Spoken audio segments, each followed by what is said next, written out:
El-ganiyyu şakirul qaimu bihaqqihi afdalu minel fakiri sabiri.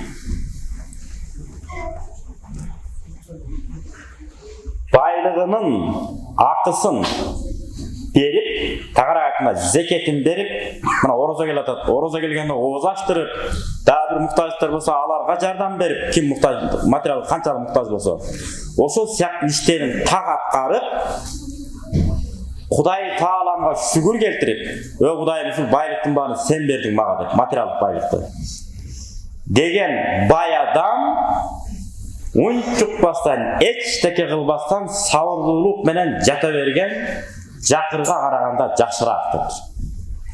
İbn Ata rahmatullah. Son söz. Kırgız ne deydi bu sözü?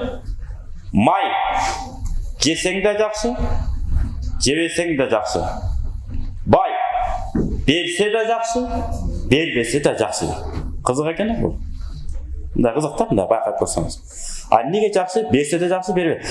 Бай адам берсе ишке жаратабыз бир нерсеге. Иштет дегенден да. Бербей койсо өзү менен өзү. Ишибиз жок. Ана сиздин байлыгыңызда ишиңизге көз атпайтын. Көз атканга убактысы да жок. Өзүнүн байлыгы менен алет. Кошунам эмне кылып атат, иш кылып атат, убактысы жок. Керек болсо өзүнүн бала чакасы менен да убактысы болбошу мүмкүн. Алектен турат күндө. Ошон үчүн өзбек туугандар айтып аткан да, кошунам бай болсун деген. Эмнеге десе, менден эчтеке сурабайт деген. Сонун сөз. Эми май жесе да жебесе де жакшы деген. Жесек курсак тоет экен, жебесек көңүл ток болот экен. Музаткычта холодильник бар, музаткычта майлар бар. Каалаганда тамак жасап жеп алабыз деп турат экенбиз да. Көңүл ток. Мына ошондуктан дагы айтыптырбыз, бардан жугат, жоктон не жугат дептир. Ошондуктан эң негизи коркунуч байлык жүрөккө отуруп албаш керек.